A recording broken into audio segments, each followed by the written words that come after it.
Hello, I'm Inge-Marie Holst, and this is my husband. Hans Peter Holst, and we are both born in Denmark. And rather late in our lives, we met in Malaysia. Most of our working life, we have been living abroad, and both of us have been living in Indonesia for some time. Inge-Marie and I think we first saw an original Otto Djaya in 2009 when we visited Bala Aseni Rupa in Old Batavia. It was a big surprise. His oil painting, Pertunjukan Seni Sunda, was a beautiful, colorful painting where you have the musicians supporting dancers outside the frame of the painting. It was quite unique, but you could feel the spell of the artist. So consequently, we purchased it, and then following that, another couple of dance paintings where you had both musicians and dancers in the frame, so to speak. And I think those three pictures really moved us on to habitually collect Otto Djaya, because we learned something from every painting. Yeah, our excitement only increased when our search for written material about Otto Djaya was unsuccessful. We tried to look for books and didn't find anything.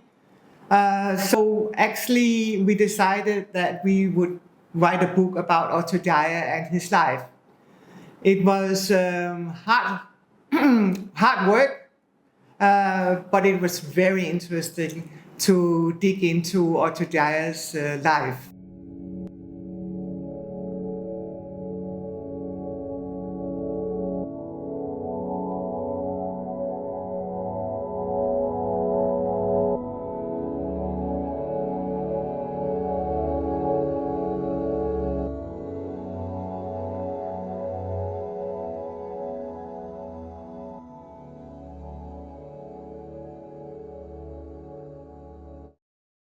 I'll show you very special drawings by Otto Djaya. In 1947, he actually attended a Babalatja Gamelan orchestra session in Paris.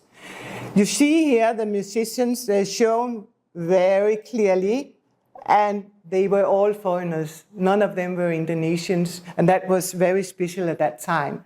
If you go down here, Otto Djaya made a self-portrait, which shows that this actually is Otto Djaya, and he was in Paris. Coming back from the Netherlands, he developed his own expressionism style, so much that actually his paintings were so popular that he showed two paintings at the second Sao Paulo Bienal in Brazil in 1953. He was also a teacher. He was involved in Pasasini in Ancol. At that time, he was married in Semarang. His wife's family lived in Semarang, and he had a very comfortable gallery, and the housing was big enough to also run a guest house, which they combined with a painting for a living. Here's a storyteller. The more Otto Djaya paintings we saw and the more we collected, the more information we got about Indonesian culture, traditions, and history. His sense of humor bubbled up to the surface of his paintings.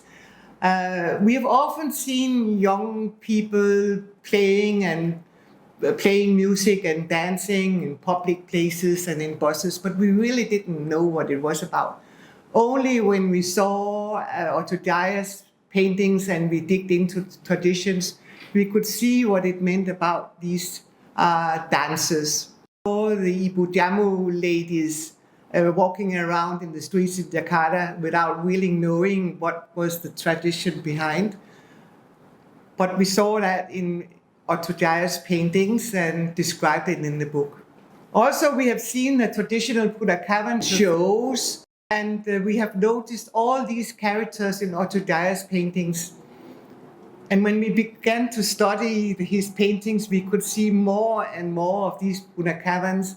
Either they were in the front of the paintings, or we could see them kind of hiding in the paintings to give a message.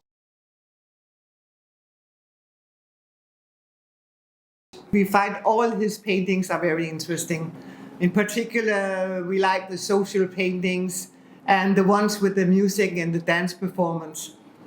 Of course, again, Sundanese dancing paintings, as it was the first painting of Otto Djaya that we actually acquired. Every painting that he did about Sundanese culture or folklore, because of that time, not many other artists did paint that kind of paintings. Didn't follow the expressionism of the West. He developed his own way of painting. You know, there are some examples of that, the way he painted boats. We were in the beginning looking to find out what type of boat it was until we realized that the boat, front and rear end, was from legends. It was figures from legends. The same way as King Gallo festival paintings are very beautiful and not easy to understand. You really have to dig into it to find out from the smallest detail what it is he's trying to say and tell you. We were impressed about Otto Djaya painting the women, the female figures, so beautifully. He also painted female soldiers from the revolution. And he said in an interview that he was very fascinated about women. The way the women fought Yeah, in the revolution. yeah. Participated in the war, so he saw it by his own eyes. And therefore later in his life, actually during the revolution, he painted. During the Japanese occupation, he painted. And then he painted later on about the war and the revolution. Even if it was war, he never stopped. In his paintings, shows his deep adoration to women. And that's very interesting that he actually he was very young until he passed away, he endorsed the women. Yes, he had great respect.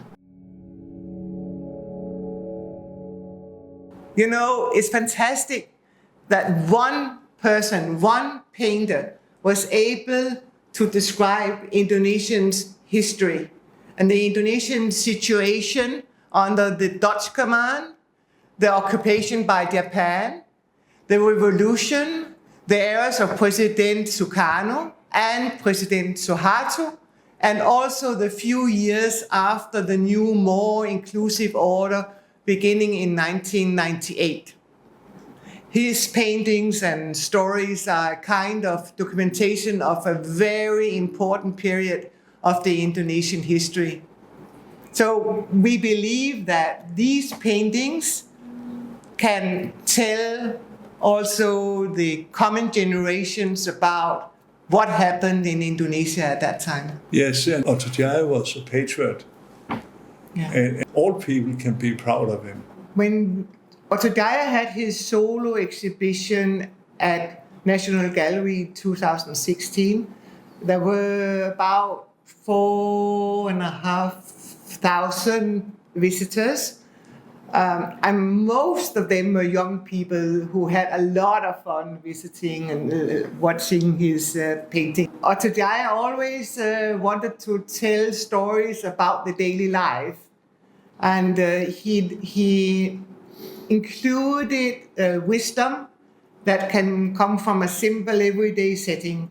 So things that when the younger generation today can still relate to. I think we will say that all the paintings are telling stories and they are linked to the past and to the present. So we think that young people can understand what his message is in his paintings.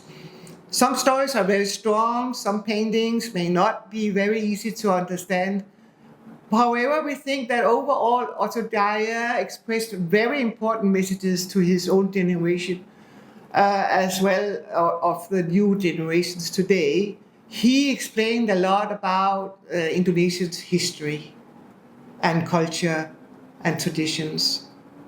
Therefore, we think that his painting will still inspire the young generation and older people as well as other collectors. This is the last book, it's number 3. The first book was published in 2016 in time for the National Gallery exhibition, but that was on the back of almost 10 years of research at the time, because the centennial exhibition for Otto Djaya was given, that was in 2016, not in 2014 or 18, 2016. By that time, we were not really ready with our archives and background material, but we got the books written, and they have lived with us since. Well, we would like it, to look at the books as a contribution to Indonesian arts. It'll be free. All the data about it will be free. But the nominally large collection we would want to keep together and, put it this way, sell in one lot and not in pieces. Yeah, we think that everybody can enjoy the book. We did it with our hearts and hopefully brains, and it's a heavy book with a lot of information, and we hope that everybody will really appreciate what is inside here.